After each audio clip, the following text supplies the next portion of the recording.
Hi, I'm Ashley Smith, and welcome to this episode of Nature in the Hills. Today we have with us Margot Gorchow from Botsford Hospital. She's the Vice President of Community Relations. She's here with us today for our Walk with the Doc program. Thank you so much for joining us. It's wonderful to be here. I'm so excited for our first Walk with the Doc of the spring season. It's the official launch. Yes, very exciting. It doesn't feel like spring right now, but it is. It's in our hearts. Right. So what can you tell us about, a little bit about the background of Walk with the Doc, how it came to be, why it got started. I know we were just talking about, this is our third season, so yes. It's been a great success. So can you tell us how Botsford got involved Absolutely. And why it got started? This is actually a national program, and when we were approached about becoming involved in this, we processed it a bit and thought what a great fit this is with this beautiful setting here at Heritage Park. Absolutely.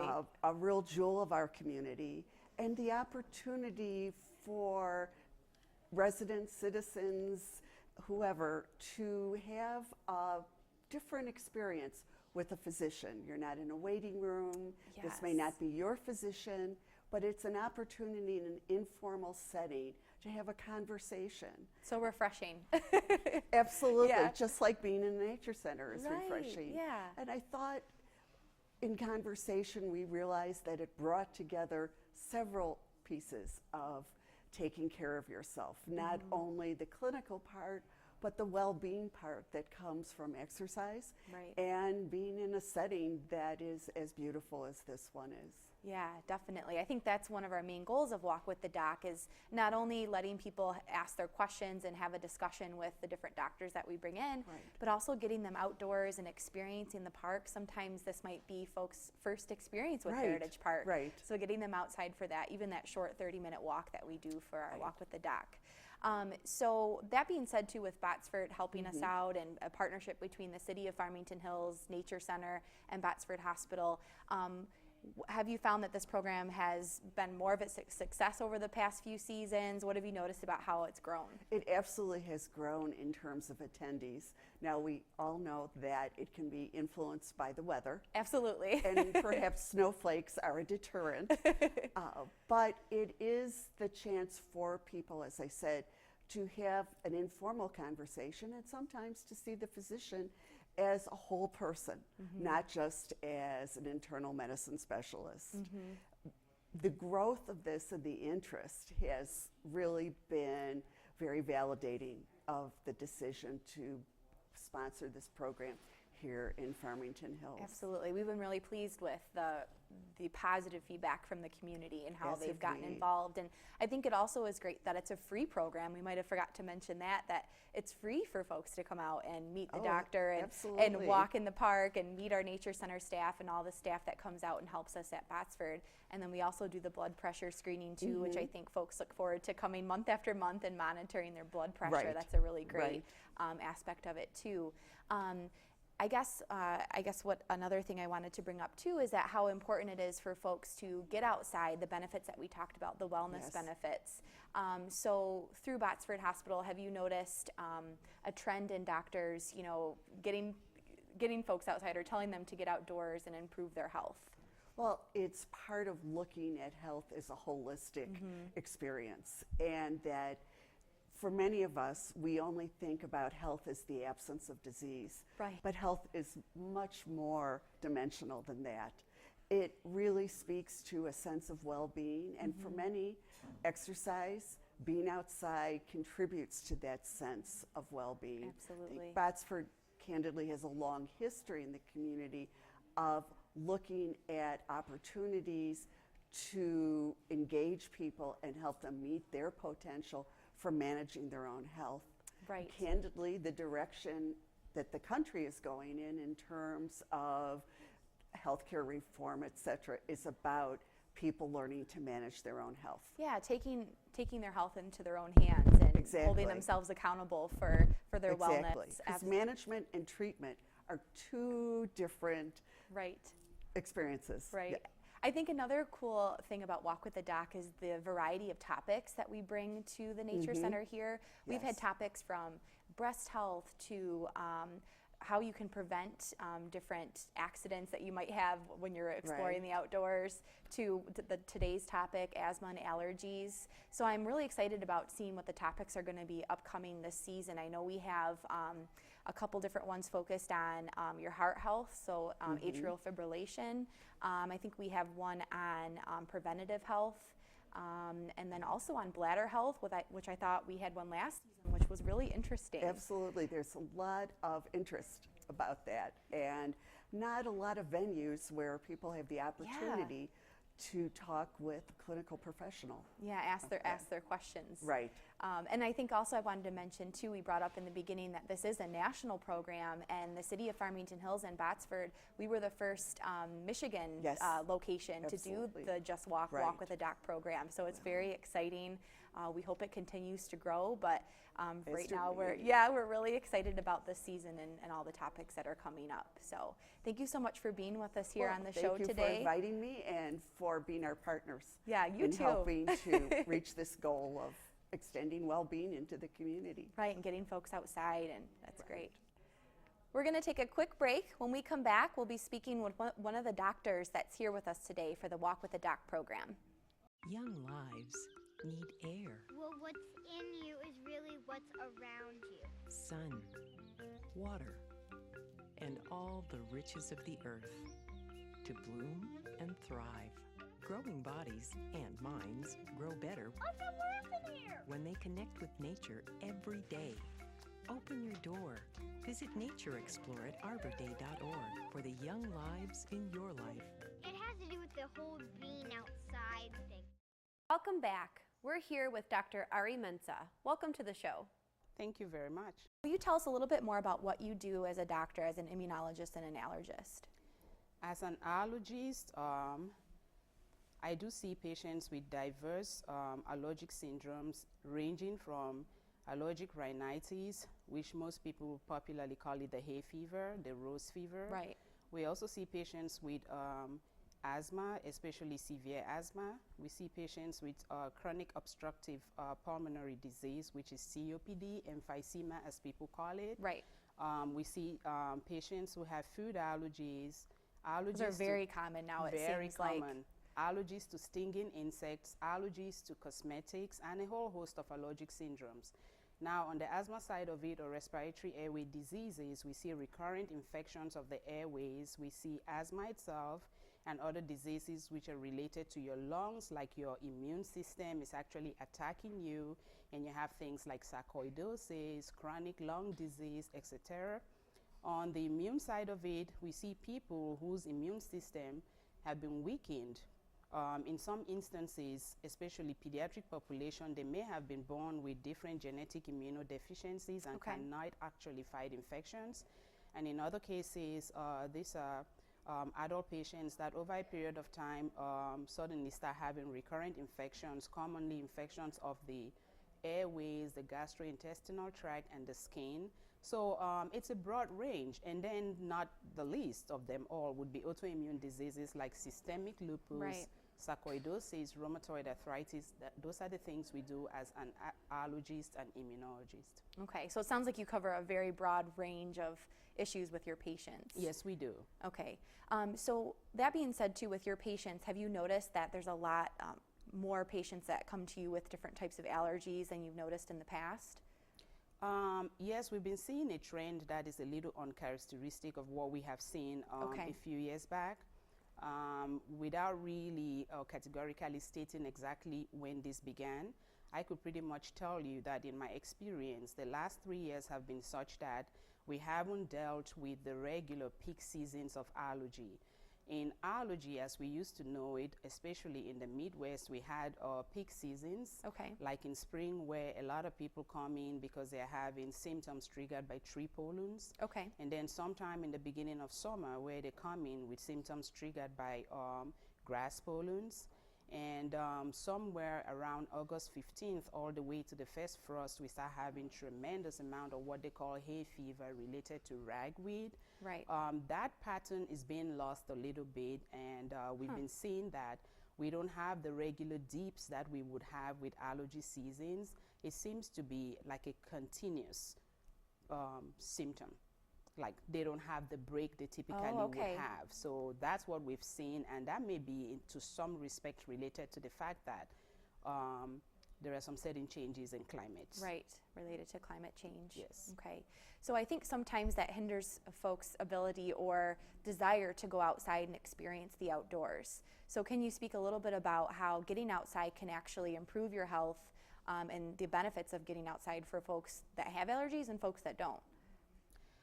Definitely. For folks who have allergies, well, we try very hard. If you're presenting, what are the classic symptoms of allergies? If you do have allergies which are related to outdoor pollens, you typically are going to present with itchy, runny eyes, runny nose, itchy nose, itchy mouth, sneezing, all those a typical lot symptoms. of drainage, all the typical symptoms. And every time you get out there, you're inhaling pollens in the air, and that could make it worse. We tell them to listen to the weather forecast. We know the American Academy of Allergy, Asthma, and Immunology does have the National Allergy Bureau, which is the only one recognized in the United States that would actually send data to various state televisions about what the weather forecast is like and what the pollen counts are like. Right. We encourage them to try as much as possible to go out there, keep healthy, exercise.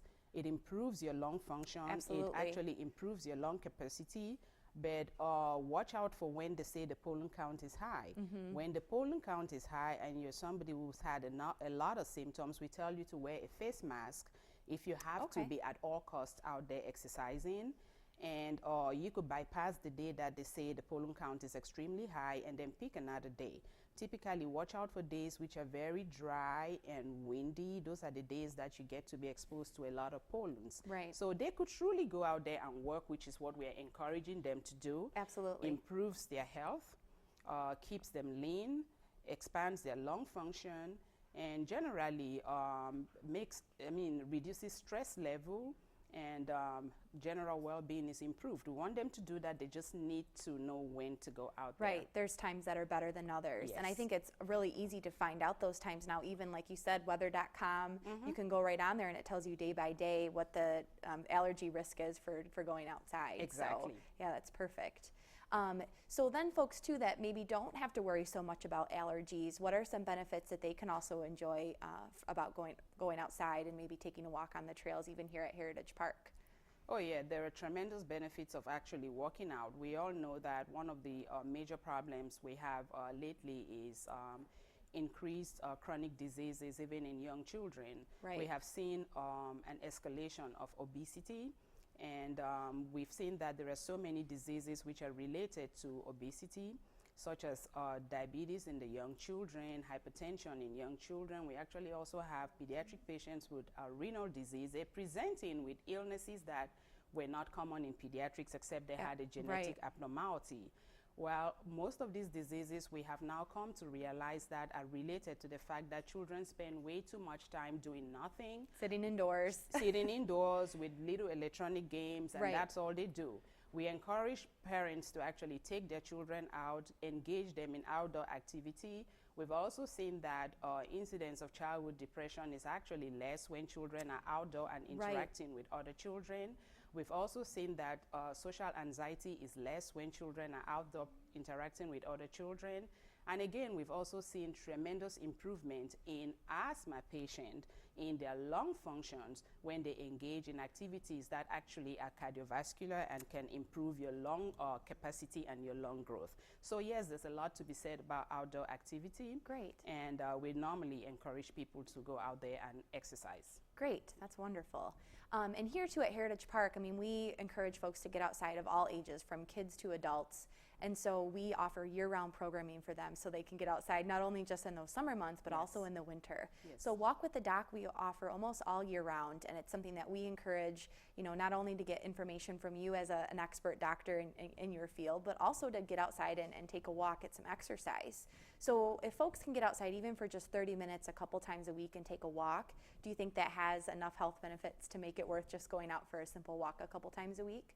Definitely, it's very beneficial. Most studies have shown that if you could actually engage in walking activities, it doesn't have to be brisk, it doesn't have to be you running or riding your bike at all times, just a simple walk for about 30 minutes to 1 hour about 3 to 5 times a week has shown tremendous improvement with reduction in cardiovascular diseases, control of your high blood pressure, reduction of your sugar, because most people, that is where they have, like adult population who have comorbid factors, typically as sedentary, and doing this would actually reduce some of the symptoms that you could ordinarily have. We have a lot of people too who have very high cholesterol levels. Going out there, use up some of the excess calories that you really do not need, also improves your life and actually reduces the number of medications over a period of time that you have to be dependent on to be able to live well. So here in Heritage Park, we do have spots that there's a lot of poison ivy growing. It's usually off the trail, so folks never really encounter it. But what a lot of folks I don't think realize is that poison ivy is actually an allergic reaction to the plant. So if folks do come in contact with poison ivy, what are some symptoms they can look for, and then what are some things they can do to relieve those symptoms? Now, when you come in contact with poison ivy, initially you may feel like you have a little red streak if it's poison ivy, and there are times when it's just non-specific redness and there is a burning sensation over that area. Now, if you had been out in the woods or in the park walking, you want to suspect that this could be poison ivy or poison sumac.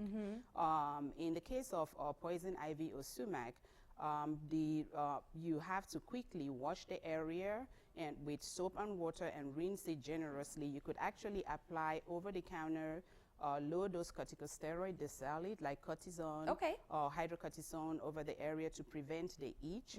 You could also put a little bit of cold compress over the area just to soothe it so it doesn't keep irritating you and cause the itch. And in the event that you're doing all these home remedies, you could also take things like Benadryl, Claritin over the counter if it were itching. If you're doing all of this and you still wake up, the redness is progressive. Remember, it's a hypersensitivity reaction to the poison ivy. Folks have different reactions depending on the person. So there are times when you're doing all of this, there's progression of the reaction, and you wake up noticing that you're beginning to form some blisters or little fluid-filled lesions. We advise you to see your doctor. Poison ivy in some people could actually spread rapidly, and rapid spread could require you seeing your doctor, being treated with systemic steroid over a period of time just to limit some of the symptoms. But the quick home remedies will be you wash it with soap and water, try not to scratch over the area, put a little bit of cold compress on it, apply topical anti-itch and anti-inflammatory, which will be over-the-counter hydrocortisone or cortisone 10 and over-the-counter anti-itch medication. That should help you tremendously. Great. And I think that's something when folks come out to the park, they're a little leery, oh, am I going to get poison ivy? It's very rare when folks encounter it here, and I think the main thing is just when you're going to be out in the woods walking, wearing long pants, long sleeves, or high socks, or something that's just going to, high boots, protect your ankles or any exposed skin is mainly the best way not to get it. Yeah, that is what we always You don't want to get it first. Kind of wear long sleeves and keep them a little bit tight-fitting, and also wear long pants. Don't wear them very loose, because we're not only worried about poison ivy, we may also be worried about stinging insects. That's true too. Spring and summer comes, and those are all the reasons why you could be stung, because you're wearing something loose-fitting and they could stay between your garment and your skin. And during jogging or running, that little irritation may cause them to sting you. So there are a lot of things. Yes, you're right. Yeah, so long sleeves. I mean, it's not to get, make people afraid to go outside, but it's mostly just, being prepared and making sure you have that all taken care of, so then you don't have that to worry about later when you come back inside. Definitely. Yeah, so and it's also staying on the trail is the best way not to get poison ivy too, so then you won't encounter it. Yes, stay away. Yeah.